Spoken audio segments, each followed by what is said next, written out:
On est en train de continuer notre étude sur la foi.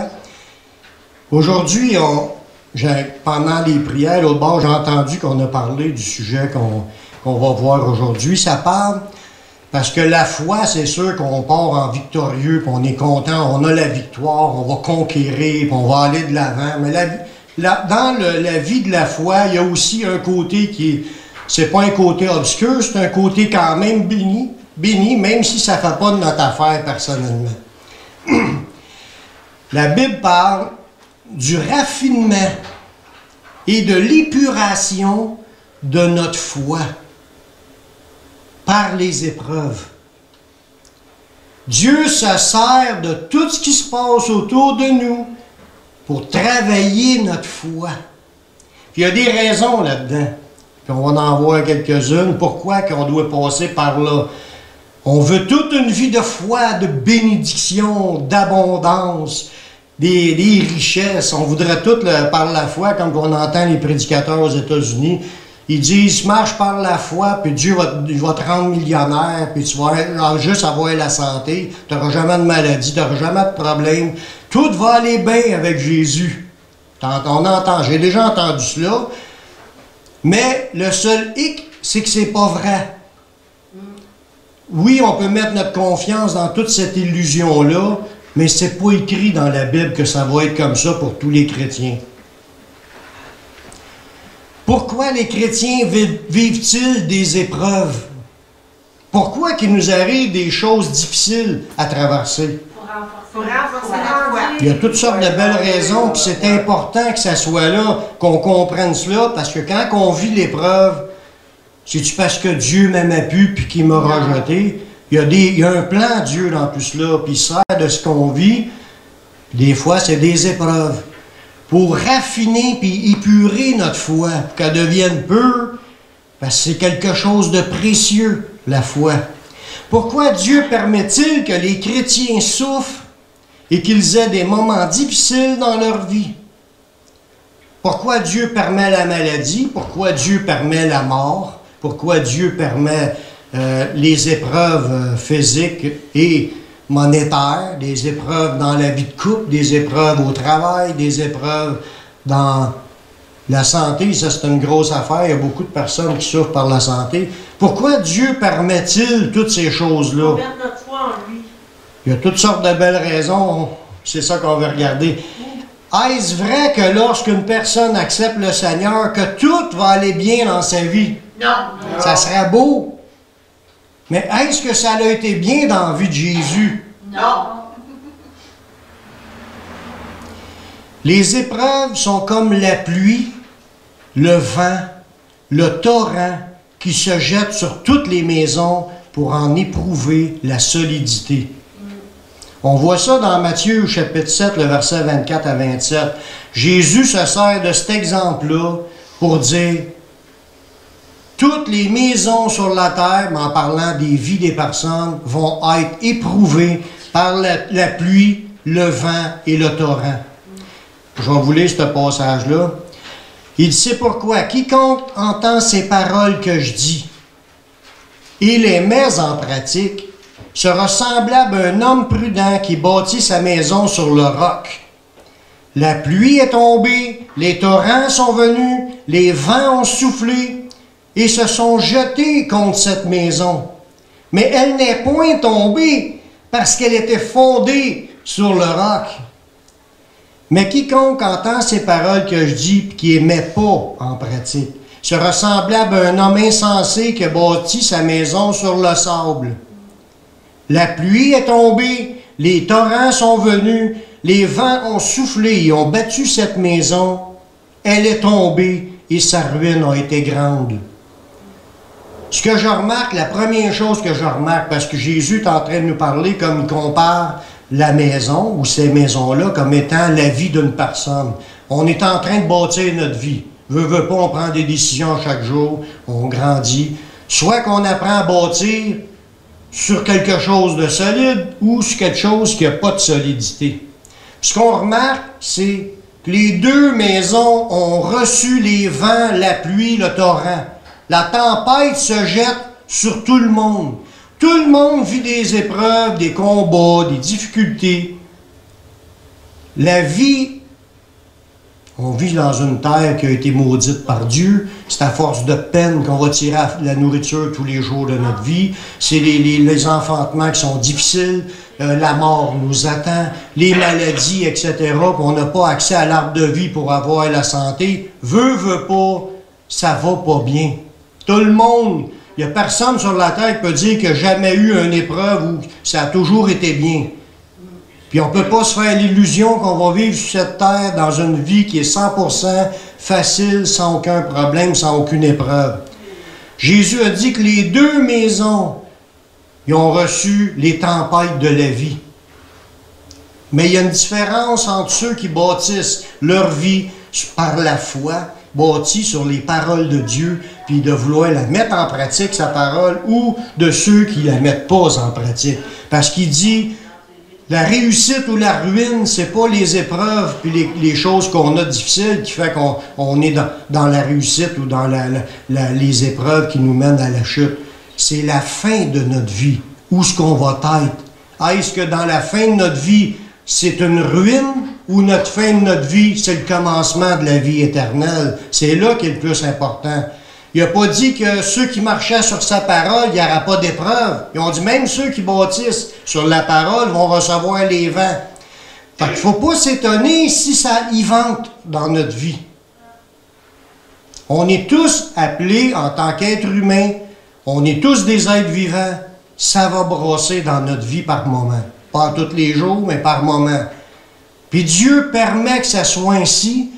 Puis Jésus est venu comme un homme comme tout le monde, puis il a subi, lui-ci, les assauts des vents, puis de la pluie, puis du torrent qui s'est jeté sur sa maison. Sauf que lui, il a réussi. C'était pas la ruine. Ça ne l'a pas jeté à terre, ça ne l'a pas fait abandonner Dieu. Il est encore fidèle dans la foi, malgré ce qu'il a pu vivre.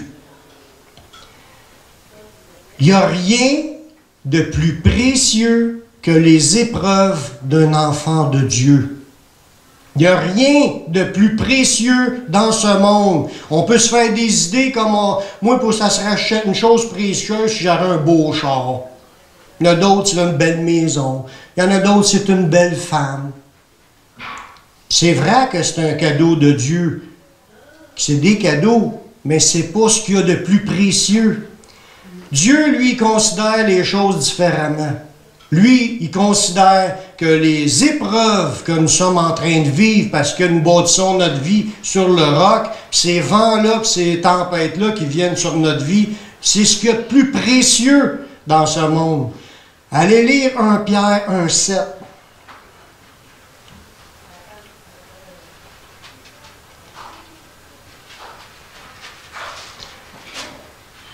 Ça nous dit l'épreuve de votre foi. Des épreuves, à cause que vous bâtissez sur le roc, il y a des épreuves, il y a même plus d'épreuves quand tu es chrétien. Tu en as plus de combats, plus de choses à confronter. Tu as le monde à confronter, tu as ta famille à confronter. Surtout si tu es le seul qui est chrétien dans ta famille, tu vas en avoir plus de difficultés. Tu peux avoir, il y en a qui ont perdu leur famille complètement. Il y en a que c'est leur femme ou leur mari qui est parti parce qu'elle a commencé à vivre la foi. Il y en a qui ont perdu leur travail. Il y en a même qui ont perdu la vie parce qu'ils ont commencé à vivre la foi. Mais il dit, l'épreuve de votre foi.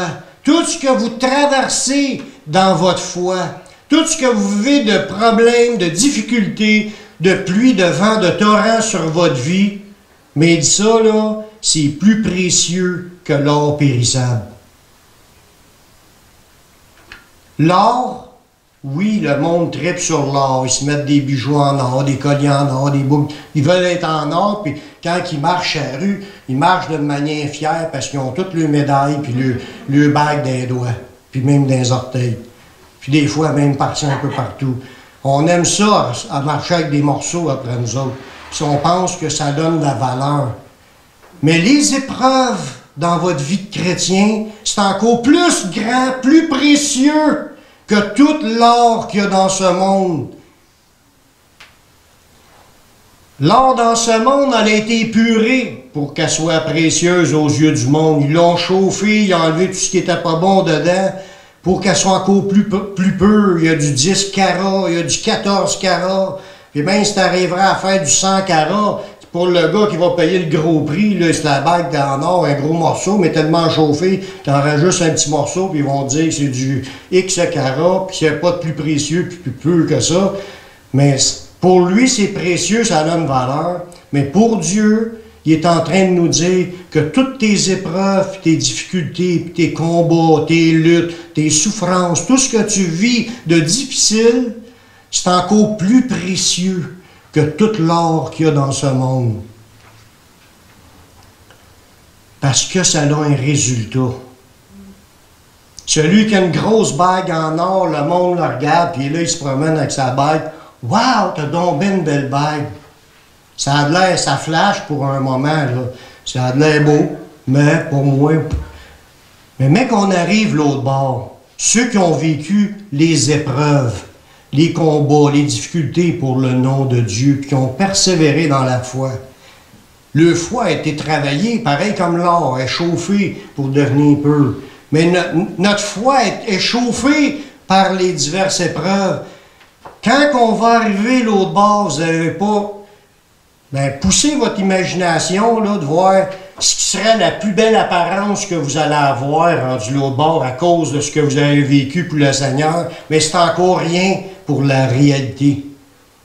Il dit, les épreuves du moment présent produisent pour nous, au-delà de toute mesure, un poids éternel de gloire.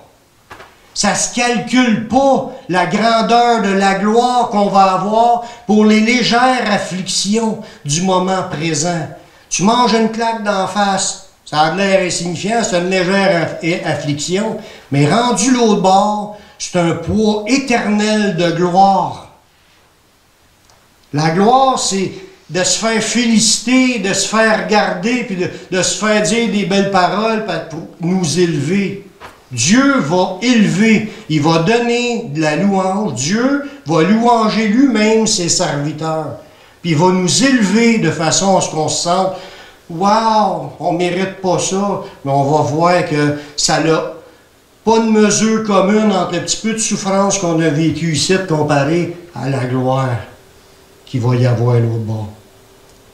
Les épreuves sont le moyen de Dieu pour rendre notre foi plus pure et digne de recevoir les récompenses. Les épreuves sont en train de chauffer notre foi. Au début, peut-être que là, on réagit un peu humainement parlant, là, quand tu es nouveau chrétien, là, il t'arrive une épreuve, puis tu réagis encore à ton ancienne manière. C'est pas toujours... la foi n'est pas toujours encore chauffée comme il faut, mais à force d'en avoir, on prie, puis on demande au Seigneur de nous changer, mais il sert de ça, des épreuves, pour qu'on apprenne à s'accrocher à lui, puis que lui vienne nous modeler, puis vient un temps où on ne réagit plus pantoute de la même façon. Notre foi nous amène à réagir comme Jésus. Tendre l'autre joue. Il te demande de faire 1000, tu vas en faire même 2 avec lui. Dieu veut nous changer, mais ça paraît peut-être insignifiant aux yeux du monde. Mais aux yeux de Dieu, c'est ce qu'il y a de plus important, c'est plus important que l'or, parce que lui, il va souligner toutes les petites affaires que vous avez vécues, les combats, puis le résultat positif qu'il va avoir parce que vous allez avoir eu la victoire dans vos épreuves. Vous allez persévérer, puis l'épreuve va vous rendre meilleur. Amen! Amen! Gloire à Dieu! Quelles sont les attitudes et les sentiments que nous devrions avoir au milieu des épreuves? Comment je dois les prendre, les épreuves? Là, la Bible est en train de me dire, c'est ce qu'il y a de plus précieux. Il y en a qui vont dire, je ne suis pas prêt à dire ça. Mais quand on dit on n'est pas prêt à dire ça, c'est parce qu'on ne comprend pas comment Dieu voit cela. Mais quand tu te laisses révéler les choses, puis tu les saisis, là, que tu comprends, mais là, tu commences à voir la vie autrement. Je ne dirai pas les autres versets de ça, je vais entendre. Dans Jacques 1, les versets 2 à 4, comment est-ce que Jacques nous demande de regarder les épreuves? Moi, si je le demande à la plupart du monde qui ne connaissent pas Jésus, une épreuve, mais quand tu as une épreuve, la première chose que le monde va faire, ils vont lâcher une coupe de sac, puis après ça, ils vont se mettre à maudire, puis après ça, ils vont se mettre à crier fort, puis à parler peut-être mal à leurs femmes, puis à leurs enfants, parce que là, ils transmettent leur frustration, leur colère. Puis ça, c'est s'ils ne décident pas de se revenger contre la société ou contre ceux qui font du mal. Humainement parlant, on est porté à réagir à l'épreuve avec méchanceté. Mais quand tu es chrétien, c'est pas pareil. Tu comprends des choses, puis tu sais qu'il y a de quoi de bénissant dans l'épreuve. Dans Jacques, il nous dit, « Mes frères, regardez comme un sujet de joie complète les diverses épreuves auxquelles vous pouvez être exposés. » J'ai-tu un amen à cela? Amen. Regardez comme un sujet de joie complète. Ça devrait être la fête lorsqu'on est éprouvé, contrairement à comment est-ce qu'on peut réagir humainement parlant. Être heureux que ça y aille mal parce qu'il y a de quoi de bénissant qui vient de Dieu pour ceux qui ont été éprouvés. Il dit, sachant que l'épreuve de votre foi, elle va produire quelque chose. Vous allez commencer à devenir différent à cause des épreuves. Notre foi a besoin des épreuves pour venir différent. Elle se raffine, elle se fait chauffer, elle devient plus pure. Plus qu'on se fait chauffer, c'est comme les saucisses Hargrave. Plus que le monde en mange, parce que plus qu'ils sont fraîches, puis plus qu'ils sont fraîches, plus que le monde en mange. Plus que tu te fais chauffer dans ta vie de chrétien, plus que tu deviens raffiné, si tu réagis de la bonne façon. Puis là, il dit, l'épreuve de ta foi. Ça sous-entend que cette épreuve-là, tu ne l'aurais peut-être pas eue si tu n'étais pas dans la foi.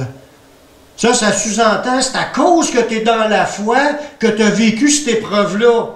Dieu, à partir du moment que tu mets ta foi en lui, il commence un œuvre de changement parce qu'il veut, lui, il veut t'emmener à un point que toi, tu ne connais pas encore. Il veut t'amener à être comme Jésus. Puis il va servir des épreuves que tu es en train de vivre pour pouvoir t'amener à être. Toi, tu ne sais pas, Seigneur, lâche-moi.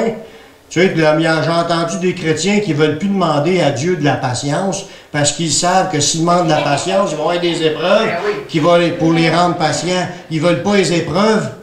Ils voudraient la patience, mais on a besoin de l'épreuve pour être patient. C'est ça qu'il faut comprendre. Ça prend de l'amour. Ça prend de l'amour, ça prend des ingrédients, puis c'est Dieu qui sait ce que ça prend. Mais si on lui demande, amène-moi là, on veut devenir comme Jésus, puis on veut être riche dans le ciel. Qui veut être pauvre dans le ciel? Peut-être j'en connais pas. Moi, je veux le maximum. Amen. Amen. On veut le maximum de ce que Dieu veut nous préparer. Bon, ben, lui, il sait comment nous faire passer notre vie. Il faut être capable de voir sa main dans nos épreuves pour qu'il nous amène. Comme là, il dit, l'épreuve de votre foi va produire de la patience. Puis il faut que ta patience, elle accomplisse son œuvre pour que vous soyez parfait et accompli, sans faillir en rien. Ça, c'est le but. En attendant... Ça confirme aussi qu'on grandit. Oui, parce que la minute que tu avances, on voit qu'on grandit, puis ça nous fait plaisir de savoir que Dieu a changé des choses. Oui. On veut qu'il les change. Oui, l'ancien moi meurt. Oui. Un chrétien ne doit pas être surpris de la pression qu'il vit depuis qu'il s'est engagé à suivre le Seigneur. Puisque nous avons part aux souffrances de Christ. Avant d'être chrétien, j'avais moins de problèmes que après que j'ai accepté le Seigneur. Puis j'en connais plusieurs que ça a été comme ça, qu'ils ont eu plus de combats, pas moins, plus de combats après d'être chrétien que qu'est-ce qu'il y avait avant. Avant, ils se laissaient aller, on se laissait aller à tout ce qui se passait devant nous, puis ça ne nous affectait pas, puis on s'en souciait pas. On n'avait pas la paix. On n'avait peut-être pas la paix, mais on avait toutes sortes de plaisirs, de satisfaction passagères, puis on s'en contentait. Mais on n'avait pas nécessairement des combats, à moins que vous étiez criminel, puis que la police courait après vous. Là, peut-être vous allez vous sentir encopé, mais en temps normal, tu ne sens pas courir par la police, puis tu as quand même une satisfaction terrestre. Mais quand tu viens à Jésus, tu as plus de combats, tu as des combats parce que tu veux changer, là tu remets les choses au Seigneur, tes combats contre ton corps, tes combats contre ta famille, tes proches, puis tu as des combats aussi contre l'ennemi, que lui, il t'avait, là il t'a pu, puis tu as réussi à sortir de ses griffes par l'aide du Seigneur, là il veut essayer de te ramener, fait que tu as des tentations de plus, tu as des combats, des épreuves, des afflictions, toutes sortes de choses pour essayer de nous faire débarquer, de nous faire lâcher la foi. Parce que son but, c'est cela. Nous, on ne veut pas lâcher, on veut rester ferme jusqu'à la fin. Amen. Là, il nous dit dans 1 Pierre 4, 12 et 13, ça nous dit, bien-aimés, ne soyez pas surpris comme d'une chose étrange qui vous arrive, de la fournaise qui est au milieu de vous pour vous éprouver. Ça c'est les chrétiens, ça. Au milieu des chrétiens, il y a la fournaise qui est là. Puis cette fournaise-là, ça chauffe. Quand ça chauffe, il fait chaud. Quand tu as chaud, ça fond. C'est comme l'or, ça fait fondre. Mais c'est là pour t'éprouver. Tu es une épreuve. Puis des épreuves, mais c'est quelque chose que Dieu permet. Une épreuve, c'est pour passer un test. Une épreuve, c'est un test.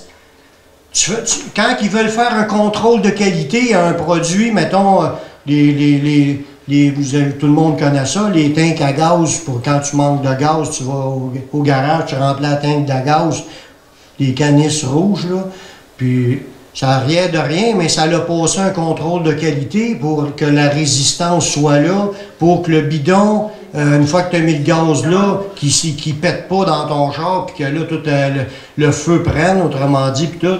C'est tester la pression, la chaleur, il y a des tests. C'est une épreuve qui donne au gallon, au 5 gallons, pour pouvoir voir s'il est résistant. Mais les épreuves de notre foi, c'est des tests que Dieu fait pour lui et pour nous. Lui sert de ça pour nous raffiner, parce que là, on va réaliser qu'on ne pose pas toujours les tests. On va dire, Seigneur, j'ai encore besoin d'être changé. Je ne suis pas encore rendu à ne pas réagir dans les adversités. Donc, Dieu sert de cela pour te renforcer. Puis nous, en même temps, ça nous fait réaliser à quel niveau qu'on est rendu. Puis même si on a réussi à tout surmonter, mais il faut que tu restes debout après avoir tout surmonté. C'est ça que la Bible nous parle des armes du chrétien. C'est justement pour combattre contre le diable, pour résister dans le mauvais jour et tenir ferme après avoir tout surmonté. Donc, il faut atteindre un niveau puis rester à ce niveau-là. Fait que tu vas avoir toutes sortes d'épreuves et de tests qui sont voulus par Dieu, permis par Dieu. Dieu permet au diable, permet aux humains. Des fois, c'est des choses difficiles, on ne comprend pas pourquoi ça arrive, mais Dieu nous fait passer des tests, mais ça a un résultat éternel.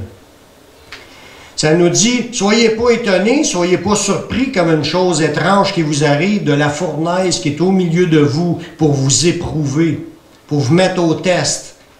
Réjouissez-vous au contraire de la part que vous avez aux souffrances de Christ.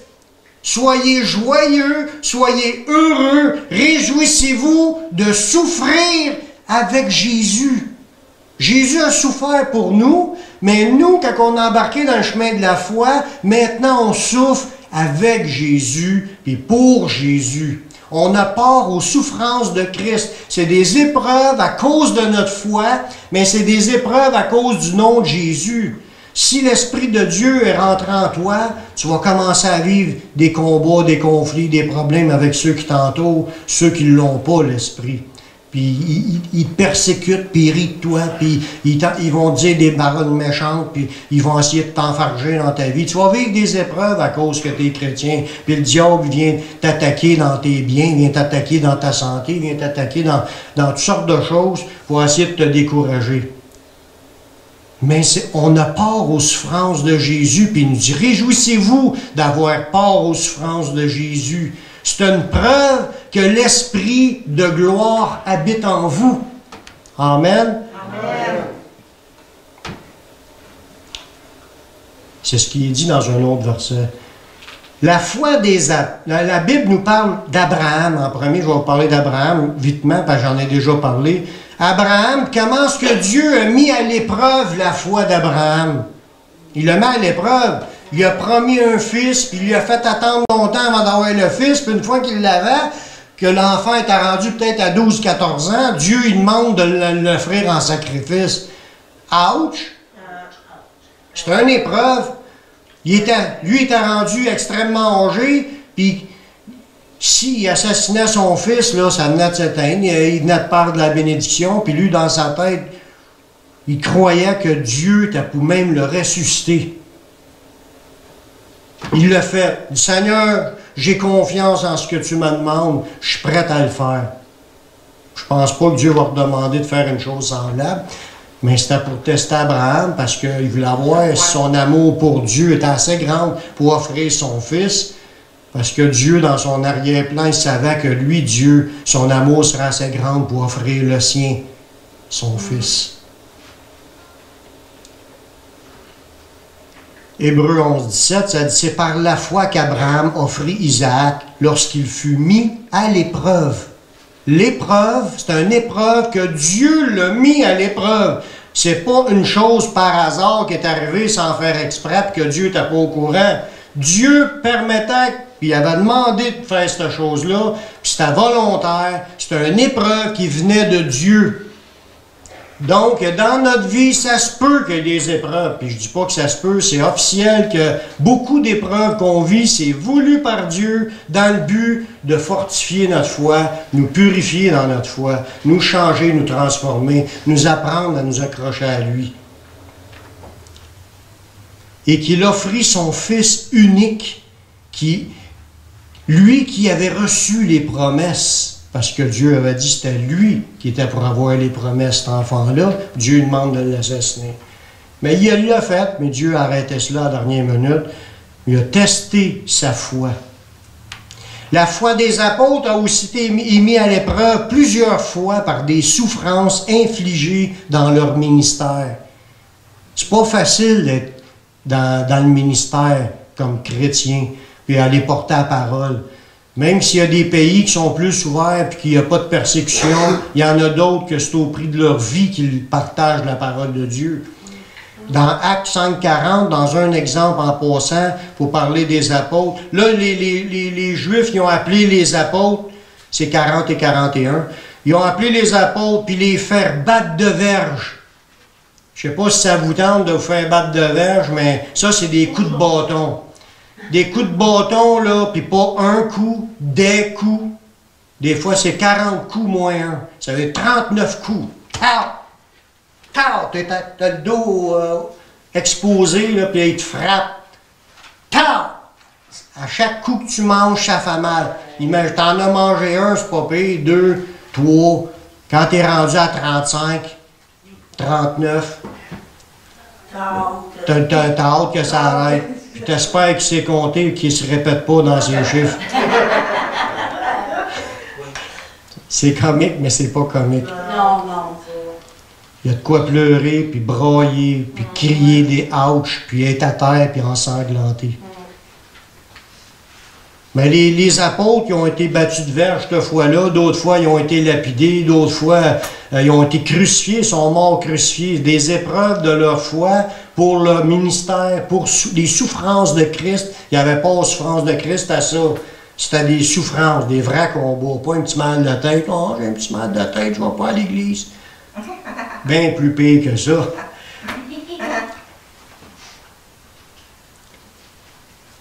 Ça dit, il les fit battre de verge, ils leur défendirent de parler au nom de Jésus et ils les relâchèrent. Les apôtres se retiraient de devant le Sanhédrin, joyeux d'avoir été jugés dignes de subir des outrages pour le nom de Jésus. Non seulement ils les ont acceptés, coups, mais ils étaient heureux d'avoir reçu ces coups-là. Ils vont dire, ça y est, ils sont revirés. Quand Dieu permet que tu subisses des outrages, des persécutions, des difficultés, des épreuves dans ta vie, c'est parce que Dieu te juge digne d'être capable de les supporter puis Dieu est en train de te préparer un beau cadeau l'autre bord. Eux autres, ils le réalisaient, puis ils étaient dans la joie de venir manger une volée pour le Seigneur. Ils étaient dans la joie d'avoir subi cela, puis ils disent qu'ils étaient dans la joie de ce que Dieu les a jugés dignes de subir ces outrages-là. Dieu les avait jugés. Ils sont capables. Ils vont passer à travers. J'étais avec eux, puis ils savent que j'étais avec eux. Puis ils ont tout accepté. Ils n'ont pas critiqué. Ils n'ont pas murmuré. Ils n'ont pas rouspété. Ils sont sortis de là joyeux, quasiment en remerciant le Seigneur d'avoir subi ces choses-là. Il faut que tu aies une foi affermie pour vivre cela. C'est notre but. On veut tous devenir comme ça. Gloire à Dieu. Jésus lui-même a été pour nous l'exemple parfait de celui qui a enduré plein de souffrances, quelque chose de grave, lui, qu'est-ce qu'il a enduré? Il a porté les péchés de l'humanité sur lui. Il a enduré pour la cause de son Père. Il est venu pour une mission, puis il a enduré les souffrances, des épreuves, des persécutions, de se faire cracher dans la face. Je ne sais pas si entre moi et vous, là, tu es le créateur de l'univers. Une de tes petites créatures vient te cracher dans la face. Humainement parlant, une pichenote, hein, qui vient de disparaître. Il aurait pu faire ça, là, se défendre. Quand là, c'est assez, là, Seigneur, envoie 12 légions d'anges, quand il massacre tout le monde, il n'y a plus rien. Bon, fini. Il aurait pu. Mais il fallait qu'il passe de se rendre obéissant jusqu'à la mort. Par amour pour nous. Parce qu'il nous aimait. Amen. Amen. Il nous a montré l'exemple à suivre. Dans Hébreux 12.3, il dit « Considérez en effet celui qui a supporté contre sa personne une telle opposition de la part des pécheurs, afin que vous ne vous lassiez point l'âme découragée. » Au lieu d'en arriver au point d'être découragé parce que vous vivez des épreuves, pensez à comment ce que Jésus, lui, les a subis, puis il a passé à travers, il les a acceptés. Il aurait pu faire ça de même, il était délivré. Il ne s'est pas débattu, il a accepté, puis il a passé à travers. C'est pour ça que Dieu l'a souverainement élevé. Nous ne sommes pas supérieurs au Maître. On n'est pas supérieurs à Jésus. Si Jésus a passé par la souffrance, nous aussi, nous y passerons. Mais il y a des victoires. Il ne faut pas oublier qu'il y a des victoires. Mais Jésus le dit à ses disciples dans Matthieu 10, 24, le disciple n'est pas plus que le maître, ni le serviteur plus que son Seigneur. Il suffit au disciple d'être traité comme son maître et au serviteur comme son Seigneur. S'ils ont appelé le maître de la maison Belzébuth, à combien plus forte raison y appelleront-ils ainsi les gens de sa maison? On n'est pas plus que Jésus. Si Jésus a passé par les souffrances, nous aussi, il faut s'armer de cette pensée, on n'est pas supérieur. Des évangiles de facilité, ça n'existe pas. Jésus dit, suis-moi. Renonce à toi-même. Prends ta croix. On a une croix à porter. Lui, Jésus a porté la sienne. Moi, j'ai la mienne. Je ne peux pas porter votre croix. Vous ne pouvez pas porter la mienne. On a un cheminement que Dieu nous appelle à passer à travers. On prend notre croix. On suit Jésus. Puis Jésus nous a donné la meilleure croix qui est faite pour nous. Moi, j'ai la meilleure croix que je ne peux pas avoir, c'est celle que Jésus me connaît. Puis si je vis des choses parce qu'il m'a jugé digne de les subir. Si vous vivez des choses difficiles, Jésus vous a jugé digne de subir ces choses-là. C'est pour son nom que vous voulez suivre, c'est son nom que vous voulez servir, vous voulez marcher avec lui, il vous prépare la route. Il vous guide. Ce n'est pas que des malheurs, mais il y a des moments de souffrance. Notre foi et notre persévérance dans les épreuves encouragent les autres à persévérer. On est une équipe, on se supporte les uns les autres. Quelqu'un a de la difficulté, on l'aide dans son épreuve.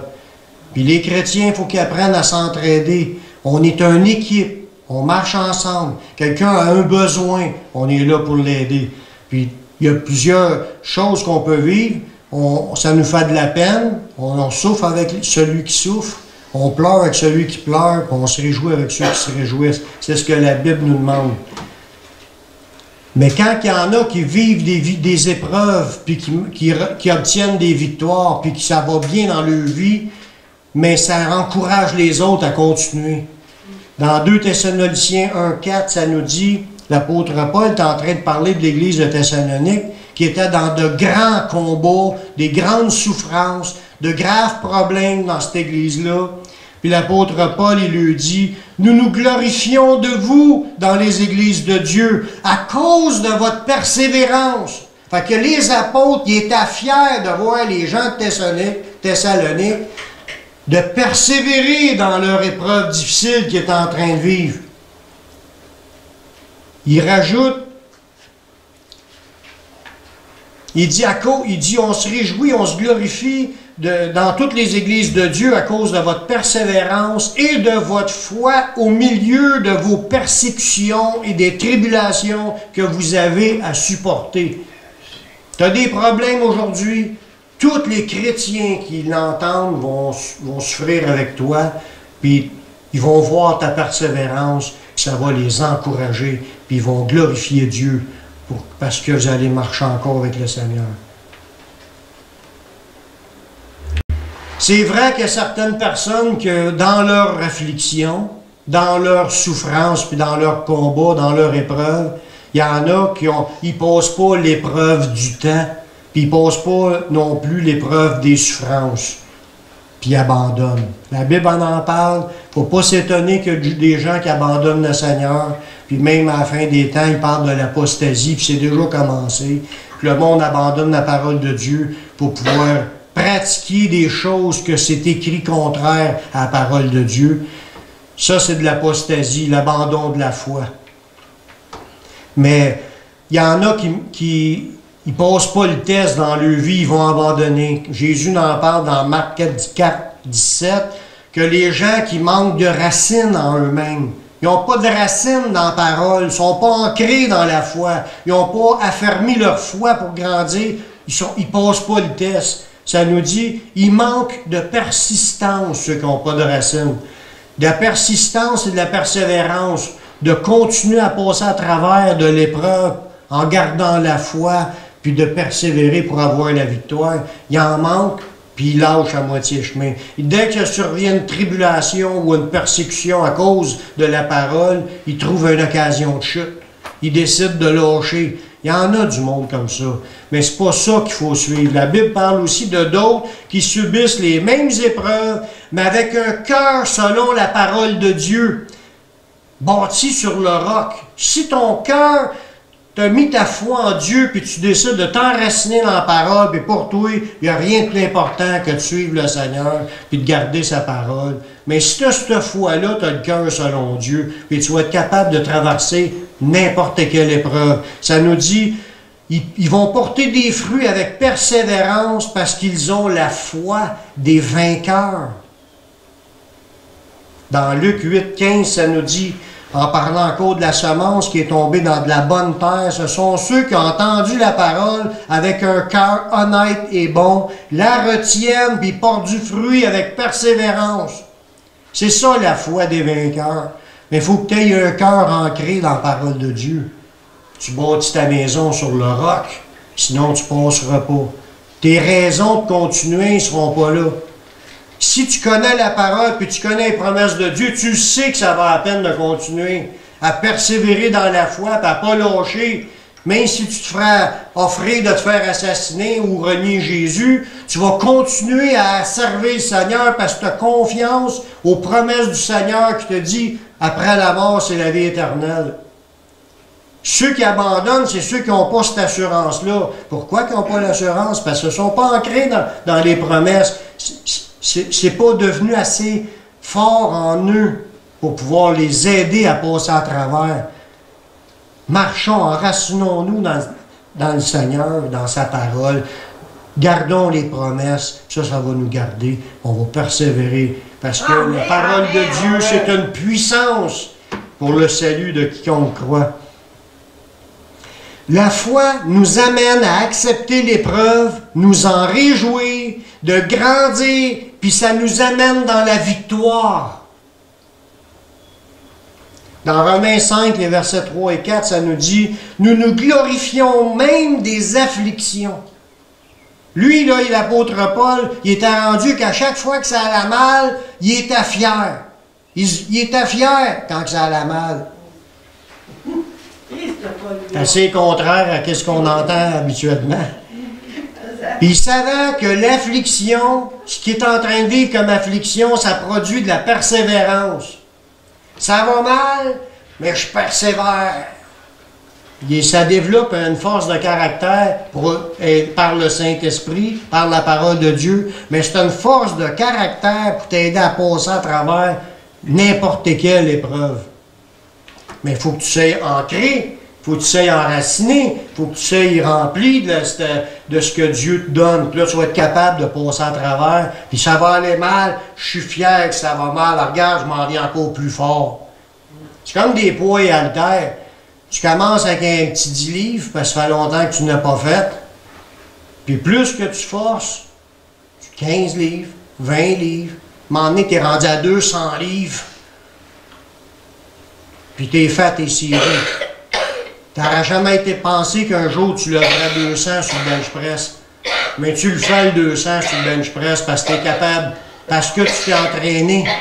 Mais la foi, c'est ça. Il faut que tu t'entraînes, spirituellement parlant, dans la parole, à laisser le Seigneur te modeler, puis sert des épreuves pour te rendre de plus en plus fort. Amen. Il dit, on se glorifie même de nos afflictions, sachant que l'affliction produit de la persévérance. Puis quand tu as de la persévérance, c'est la victoire dans ton épreuve. Tu vas avoir des victoires. Tu vas passer à travers des épreuves que tu n'auras pas passées en temps normal. Puis tu vas avoir la victoire dans tes épreuves. Ça veut dire que tu vas t'en sortir. Dieu va préparer une porte de sortie. Tu vas avoir la victoire. Peu importe l'épreuve que tu es en train de vivre, Dieu, il dit, c'est pas pour t'abattre que tu as cette épreuve-là. C'est pas pour te jeter à terre que tu as cette épreuve-là. Tu as cette épreuve-là pour devenir plus fort, puis de marcher encore plus par la foi, puis tu vas l'avoir, la victoire dans ta vie. Lâche pas. Cette victoire-là, c'est l'espérance, parce que tu vas être fier. Tu vas avoir passé par-dessus, puis ça va avoir une grande confiance en dedans de toi, une confiance que Dieu est avec toi, puis que Dieu t'aide dans ce que tu traverses. Merci Seigneur. Dieu nous a-t-il pas dit que lorsqu'on aime Dieu, que toute chose concourt à notre bien? Oui. Il nous le dit dans Romains 8, 28. Nous savons du reste que toute chose concourt au bien de ceux qui aiment Dieu, de ceux qui sont appelés selon son dessein. Ça veut dire, si tu as reçu l'appel de Dieu dans ta vie, tu es appelé à l'accepter, puis à le recevoir, puis à marcher en communion avec lui. Tu as l'appel, mais tout ce que tu vas vivre, les bonnes affaires comme les pas bonnes, c'est pour ton bien. Dieu, il a ta vie en son contrôle. Tout ce que tu es en train de traverser, c'est déjà vu par Dieu, prévu par Dieu, puis il donne aussi le moyen de t'en sortir, il va te donner la force de passer à travers, puis il va te donner la victoire. Tout va être pour ton bien. Aie confiance en Dieu. Il mène ta vie, puis il veut faire de toi quelque chose de beau. Les récompenses éternelles sont réservées à ceux qui persévéreront par la foi dans les souffrances pour le nom de Dieu. Dans Luc 22, 28 à 29, c'est Jésus qui nous parle. Il dit, vous êtes de ceux qui ont persévéré avec moi dans mes épreuves. C'est pourquoi je dispose du royaume en votre faveur, comme mon Père en a disposé en ma faveur. Quand tu fais partie de l'équipe qui marche avec le Seigneur, il dit, tu as persévéré avec lui dans ses épreuves. Tu marches avec le Seigneur, fait que ta vie est au Seigneur, Tes épreuves que tu vis, c'est les épreuves du Seigneur. Tu marches avec le Seigneur. Tu es en train de passer à travers tes épreuves. Mais il dit, c'est pour ça, il dit, vous êtes de ceux qui avez persévéré dans mes épreuves. Vous avez gardé son nom, puis vous l'avez servi. Vous avez marché avec lui. Mais il dit, je dispose du royaume en votre faveur. Amen. Le royaume est pour nous. Ceux qui combattent, puis qui persévèrent dans les épreuves du Seigneur. Voulons-nous marcher avec le Seigneur? Oui. On veut-tu persévérer dans le Seigneur? Oui. On réalise-tu que les épreuves, c'est là pour nous modeler, pour nous faire grandir, puis nous renforcer? Puis que là, accrochons-nous à la parole de Dieu. Passons à travers les épreuves une par une et gagnons nos victoires. Et pourquoi qu'on va gagner nos victoires? Parce que le Seigneur est au-devant de nous. Nous sommes l'armée de Dieu. Puis devant l'armée de Dieu marche le roi des rois, le Seigneur des seigneurs. C'est lui qui rouvre les portes, c'est lui qui les ferme. Laissons-nous guider par lui. Puis nous allons rentrer dans les plus belles choses qu'on ne pourra pas avoir, les choses qui sont éternelles. Seigneur, je te remercie pour ta parole qui nous fait du bien pour nous fortifier dans notre foi. Continue à raffiner notre foi, nous faire chauffer comme tu l'entendras, tu sais ce qu'il y a de mieux pour nous, et rends-nous vainqueurs dans toutes les situations que nous traversons, que ce soit des maladies, que ce soit des problèmes financiers, que ce soit des combats avec des gens, des luttes, des persécutions, des oppressions par l'ennemi, ou toutes sortes de combats, on les remet tout entre tes mains, on te fait confiance, puis merci de la victoire que tu vas nous donner dans le nom de ton Fils Jésus-Christ. Amen.